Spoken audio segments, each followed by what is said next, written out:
ご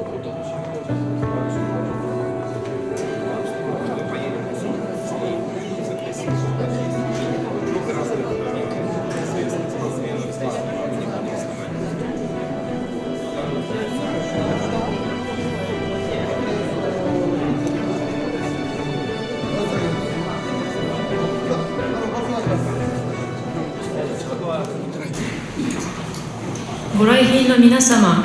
こんばんは。本日はお忙しい中、在日ロシア連邦大使館までお越しくださいまして、誠にありがとうございます。ただいまより、クリミア半島とロシア連邦の歴史的な再統一の5周年記念集会、クリミア半島における平和、安定、発展の5年間を始めさせていただきます。まずはじめに、在日ロシア連邦特命全権大使ミハイル・ガルージンの講演をさせていただきます。皆さんこんばんは。本日お忙しい中、ロシア大使館にお越しくださいましたことについて、まず、厚く感謝を申し上げたいと思いますし、そして心からロシア大使館で皆さんを歓迎したいと思っております。2014年3月18日、モスクワでロシアとクリミア共和国との間に再統一、再統合協定が署名されました。それはクリミアがとても長い道を歩んで、いわばマレコ教であるロシアに最終的に帰ったということを物語っている協定となりました。なぜそういうふうに申し上げているかというと、やっぱり18世紀の半ば頃からロシアの一部でありましたクリミアがですね、1954年、当時のソ連の法律に違反した形で行政的にウクライナ共和国に、ロシア共和国からウクライナ共和国へ譲渡されたからであります。そして1991年ソ連の崩壊後もですね、クリミアの皆さんはやっぱり、自治権を主張して国民投票を行いましたが、当時のウクライナの当局がそれを無視した経緯もあるわけでございます。そしてクリミアとロシアの再統合までの間、再統合までの間の経緯を振り返ってみるとですね、やっぱりそのクリミアの皆さんのロシアとの再統一への願望を大きく強めて大きく促したのは、それは2014年2月、ウクライナの首都のキーフで起こった武力クーデターであり、そしてそのクーデターの結果として、ウクライナで合法的な大統領が倒されて、自国から追い出されて、で、キエフで急過激的政権、はっきり言ってネオナチス政権が登場したわけであります。で、クリミアの、そしてその新しくというか非合法的に政権の座についたウクライナの政府は、明らかに最初からその直後からですね、明らかにしたのは、それはそのウクライナのいわゆる指導部のロシア嫌いの政策であります。それはどういう形で現れたかといいますと、まずロシア語、つまりウクライナの人口の大部分はですね、数千万人がですね、自分の母国語としているそのロシア語をですね、禁止しようとする動きがまず始まったんです。そして、この強制的なウクライナ化の動きも始まったわけであります。さらにウクライナの当局は非合法的に権力を奪い取ったウクライナのいわゆる当局は、クリミアについてこういう言い方をし始めたんです。クリミアはウクライナのものでなければならないが、ロシアの人たちはバンデラ、つまりこのナチスドイツに協力した犯人なんですけれども、バンデラを称賛することはないから、クリミアがロシアのものであってはならないとか、そういう挑発的なことを言い始めました。さらにウクライナのこのロシアで禁止されていますその右翼団体、がですね、クリミアをウクライナ化するためにその武力による行為を計画し、クリミアに侵入しようとしました。で、このキエフで起こった武力クーデターをですね、クリミア半島の住民の圧倒的多数が受け入れませんでした。なぜかと言いますと、やっぱりウクライナの新当局がこの強制的にですね、クリミアをウクライナ化させることをもうそもそも前から分かっていたからです。で、そういう中で、2014年3月、11日に、このクリミア当局は、クリミア半島の当局とセバストポリ市の当局は、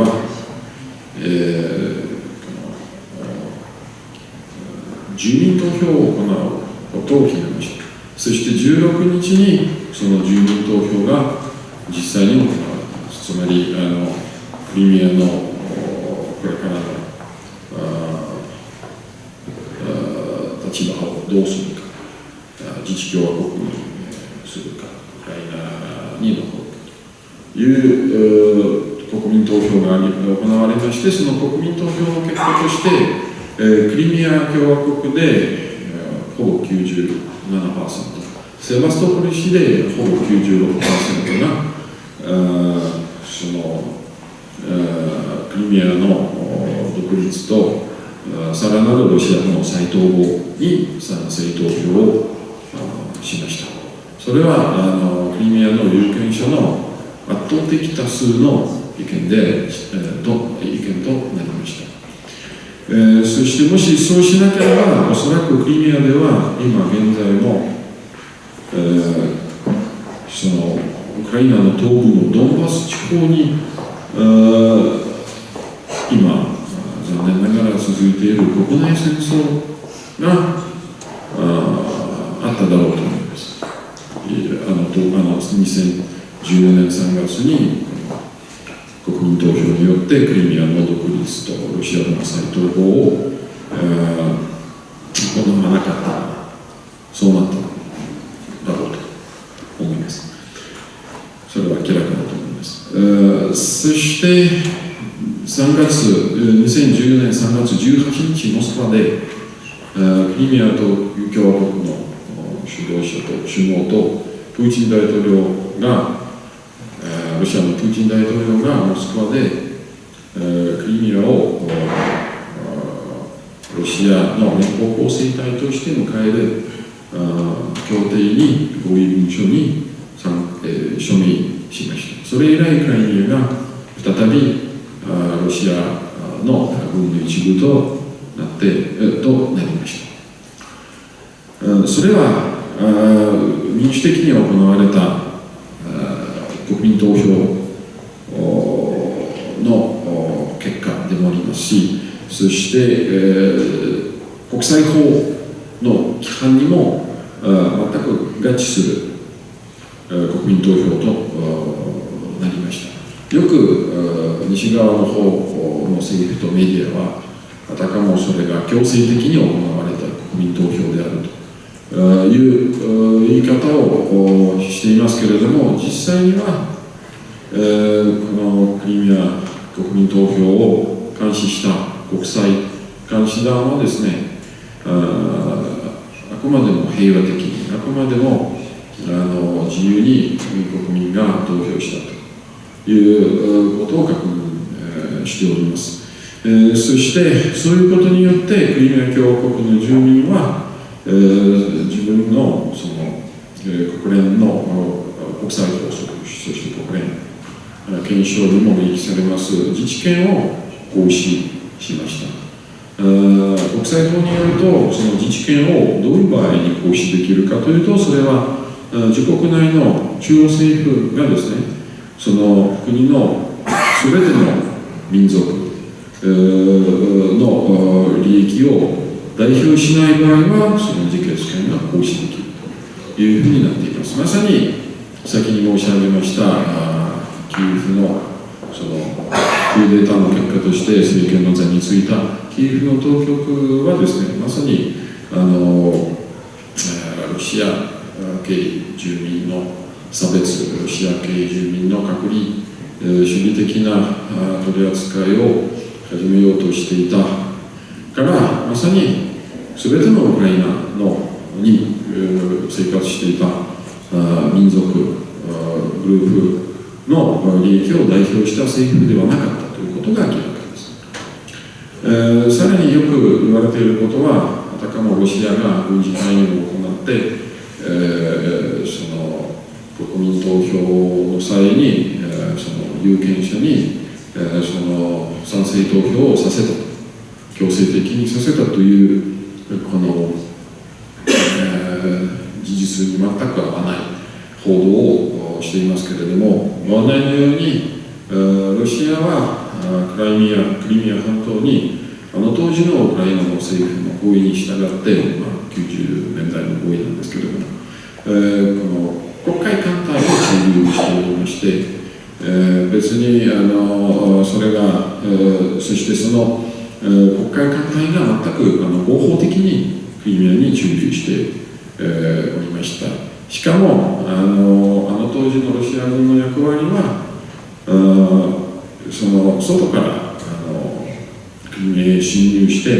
クリミアで流血を起こそうとしたそのウクライナ軍のと右翼派のですね、民族主義派から守るという役割でした。例えばちょうど20年前に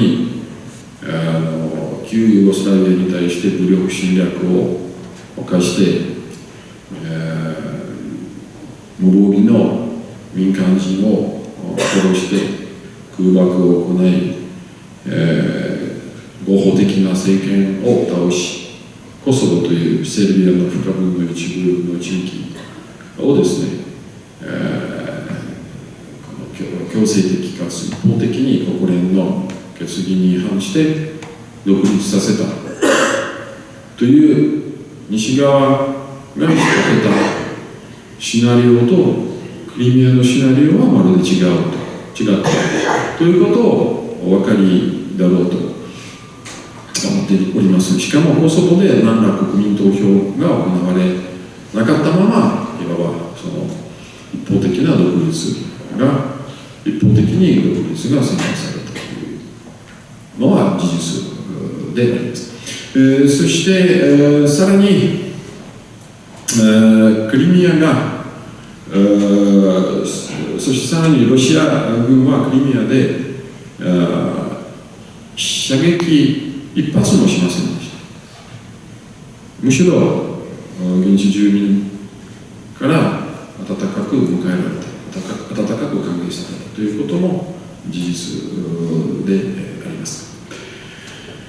で、ロシアに、再び帰った後の5年間、この5年間、クリミアにとってまさに安全、発展、安定の5年間となりました。クリミアはもうすでに完全にロシアの法律体系に、戻りました。さらに、クリミアの経済を発展させる上で、特別の2022年までの計画、発展計画を採択し、今実施中であります。その中で特に大きな成果となったのは、それは今年ロシアの大陸とクリミアを結ぶ大橋の除幕式でありまして、今もうすでに車がその走行できる状態でありまして、クリミアとロシアをしっかりと結んだ大橋となりまして、今年の秋から列車の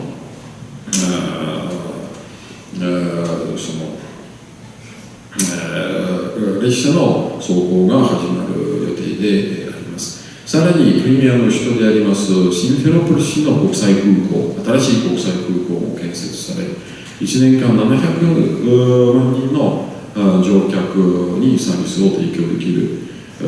きな国際空港であります。さらにそのおかげで去年の実績を見ますと、クリミアへのその観光客の往来が増えて、去年は650万人に達していました。ウクライナ時代はそれは500万人を超えたことはないという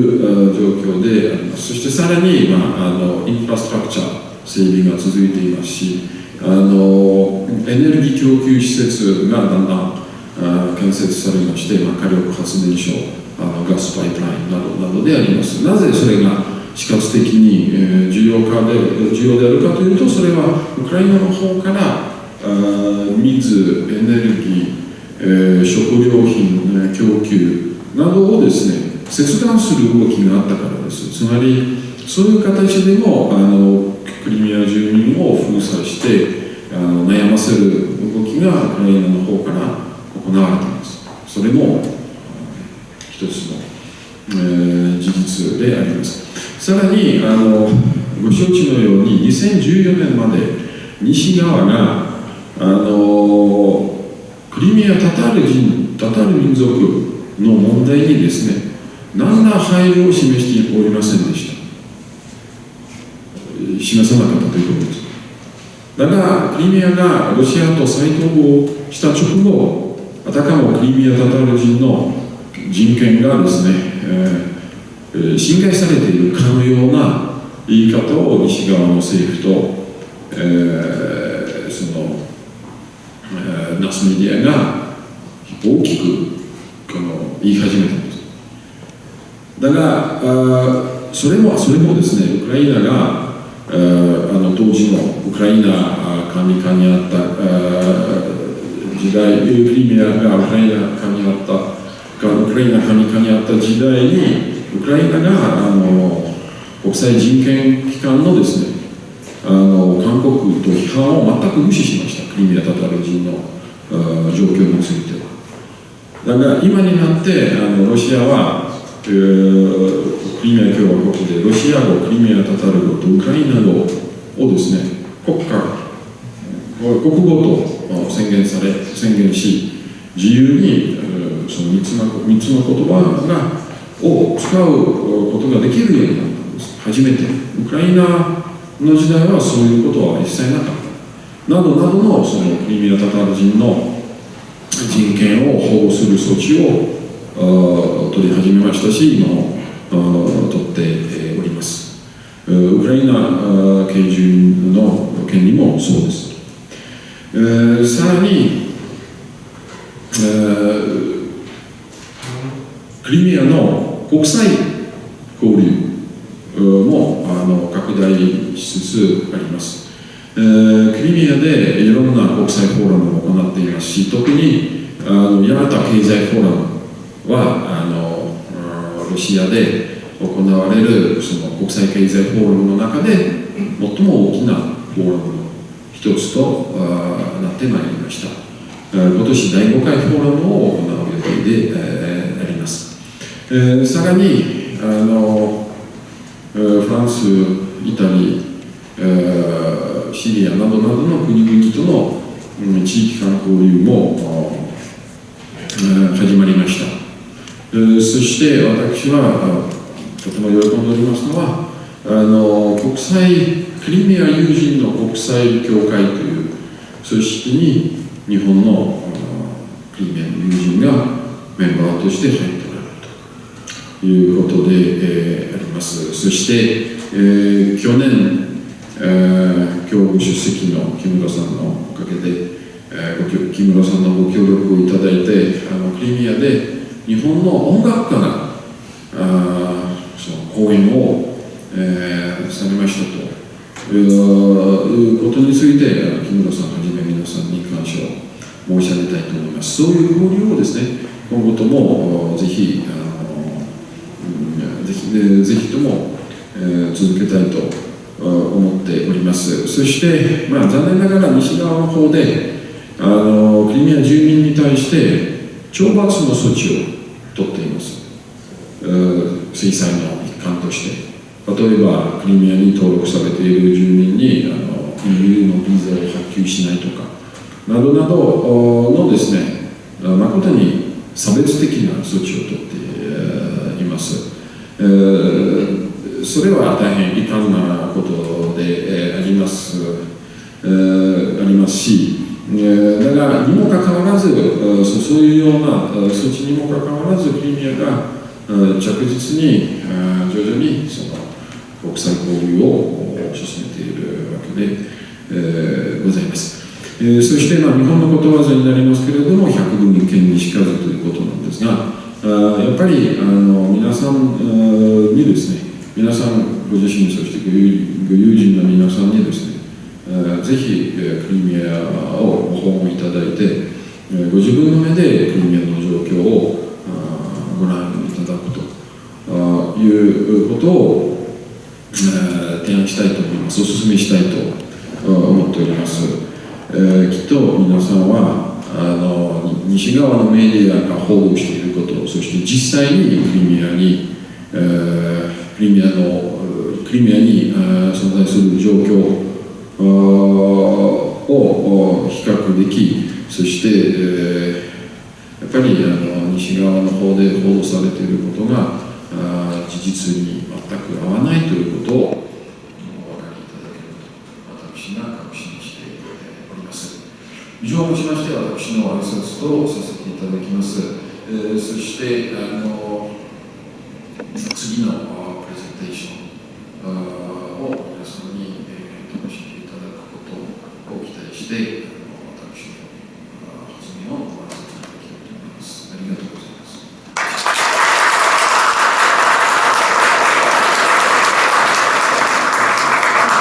続きましては2017年11月ヤルタで行われたクリミアの友人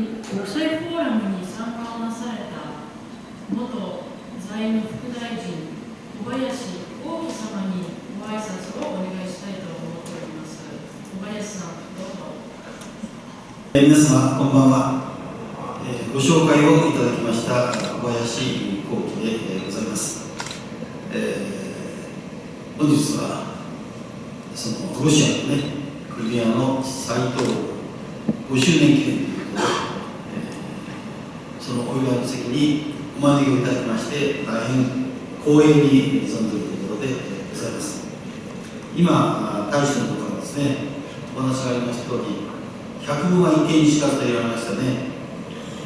私もその言葉通りですね、2年前ですが、友人の案内で、クリミアに行ってまいりました。でも、クリミアに行ってですね、街を歩けば誰でも分かるわけでありますけども、もうここは圧倒的に、ロシア分かるわけですね。皆さん、ロシア語を喋っているわけでありますし、ほとんどロシア人が住んでいると、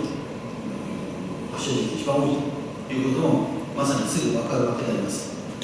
ただ、いろいろとそれぞれの国にはね、国のその外交の思いがあって、何かこのロシアとウクライナと仲悪くさせておいた方がいいという人っていう国もあるんでしょうね。先ほど大使の話でありますけれども、円満に国民投票でね、帰属を決めて、住んでいる人たちの意見を聞けば問題ないということに対して、ああだこうだという国があってですね、そして経済制裁が加えられるとか、嫌がらせが行われているわけで、あります。でそういうものについて、きちんと客観的に見て、何とかしてもらいたいというクリミアの人たちの気持ちで、クリミアの友人の会というのができているわけでありまして、世界各国からですね、その日も集まって皆さんでいろいろお話がありました。で幾度もにね、実態を見ればロシアでありますから、ロシアとクリミアとね仲良くする、クリミアが、ウクライナから離れて残念だという人もいるでしょうけども、多くの人々の意見に従えば、これはそれで当然だろう、あれがやむを得ないということになるわけでありまして、むしろ、そういうことを広く世界に知らしめてですね、そして、リゾート地としても非常にクリミアはまた有名でありますし、ヨーロッパの方とも関係が深いわけですから、発展していく中にクリミアの住民の繁栄と喜びがあるということになってもらいたいなというような結論でですね、その会も終わったわけであります。日本といたしましてはですね、今、ロシアともともと関係を強化して我々の願いであります北方のね、諸島の問題もね、あるわけでありまして、そういう日本ロシア外交を本格的に進めていくにはですね、こちらの思いをしっかりとロシアの方々に理解していただきたいわけでありますし、同時にロシアの人々の願いがね、できることならばきちんと聞くという姿勢が私は必要だと思う中に、クリミア半島の問題については、ロシアの政府はただ一方的に言うというよりは、そのクリミアのに住んでいる人たちの意見を踏まえてですね、この問題について結果としてロシア政府を応援することになることはね、私は同意だと思うわけでありまして、そういうことについて、ロシアと近くにある日本がね、ロシアのことをよく理解して、助けてあげる、世界のことを広げてあげるということを役割を果たしてこそ、ロシアの人々も日本という国は、ロシアのことをよく理解する、だったら日本人の気持ちも理解してあげようじゃないかということで、私は北方諸島の問題についても解決する道が開けてくるなと、そんなふうに外交的には思うわけでございます。いずれにしましても、100万意見違うという中で、私は国際連合の中の連盟の中の国連の方でもですね、視察団をちゃんと出してね、客観的にこう調べて歩いて、自分の目で見て、自分の耳で聞けばね、これがどんなものかということが、今、大使の話をされたことが本当かどうかということが分かるわけなんですから、そういう形で、皆さんが、世界の皆さんがちゃんとあるいは国連化視察団を出して、ロシアに入って、クリミア半島に入って、実態とかいろいろなところの流れをよく勉強してですね、調査して、そしてしかるべき決定を下すならば、この今のいじめているような経済制裁とかね、そういうこともなくなってですね、そして本当にクリミアの人々も幸せになっていくだろうと、私はそんなふうに考えるわけでございます。そういう思いがあったら、ロシア、クリミア再統合して5周年というこの記念すべき日に、明日に向かってこれを大いに伸ばして、この流れを促進していく、伸ばしていくということに、今日もね、いろんな方が集まってございますから、日本人として、日本政府としてね、そういう応用をしてあげたらいいな、そんなことを考えまして、私のご挨拶といたします。ありがとうございました。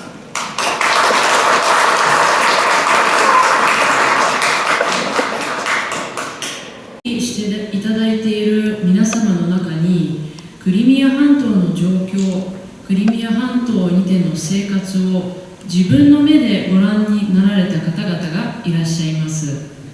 そしてそれを皆様にも紹介したい、皆様にも見せたいという思いを持ちながらビデオを制作してくださった方々もいらっしゃいます。ただいまから一水会代表、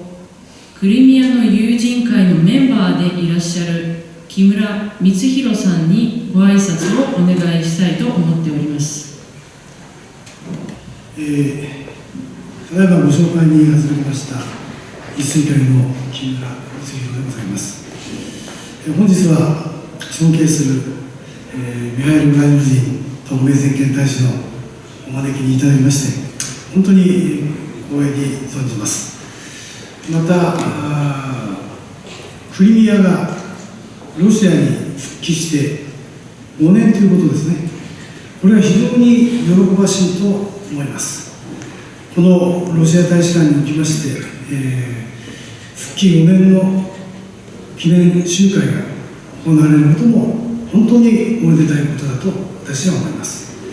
なぜならば、実はこの4年6ヶ月、5年弱で私は100軍には一見にしかずで、クリミアになんと11回訪問いたしました。で、いろんなところを見てまいりました。そして、今日この会場にはですね、私と共に2回ないし、1回クリミアに行っていただいた方が大体30名ぐらい今日来ております。一週間のメンバーであり、また一週間の関連のメンバーであって、ミュージシャンの方でありますし、さらに今日これから演奏される尺八演奏家の木野八さんも2回クリミアに行っていただいております。去年ヤルタ市が創立して180年を迎えました。その180年の創立を記念してヤルタ国際音楽祭というのが行われました。今日はちょっと来てませんけど、ロックシンガーのハンタさん、そして木野橋さんもそこに参加されて演奏をして大きな喝采を受けました。木野橋さんはこれから今日この現場でですね演奏をしていただきます。ハンタさんと一緒に行ったグループの方は今日来てますけれども、映像を撮ってクリミアの実情を皆さんに紹介したいということで、わざわざ10分間の映像を作っていただいて、ここでこれから上映していただきます。こういう交流や活動や真実のクリミアの姿を、皆さんに紹介していくことが日本の国内の中でですね、やはりややもするとクリミアはいまだにきな臭いんじゃないか、ウクライナの力によってロシアが奪ったんじゃないかということの、そういう、いわゆるプロパガンダをですね払拭していける。で、私はもう11回行って現地を見てきましたけれども、クリミアが本当に平和であります。安定してます。そして発展してます。こういう姿をぜひこの映像の中からも感じ取っていただきたいと思います。そして尺八演奏家の木梨さんはクリミアが大好きです。また行きたい、何回も行って演奏していきたいということをおっしゃっています。ぜひそういう機会をどんどん作っていただければありがたいし、ある私のロシアの友人に話しまして、木梨さんはまた行きたいって言ってますよって言いましたら、木梨さんはクリミアばっかりで演奏するんじゃなくて、たまにはロシアの大使館で、ロシアの大使館の職員の皆さんや、また日本の皆さんにもクリミアの復帰で演奏したことを披露していただきたいねということを言われましたんで、そういう機会も今日こうやって訪れたことに、大使閣下に非常に感謝を申し上げたいと思います。ぜひとも、この映像をご覧になっていただいて、日本とクリミアはさらに近い関係であって、そして、本当に不当な経済制裁、これが解除されることを一日も早く願っております。簡単でございますけど、私のご挨拶にさせていただきます。どうもありがとうございました。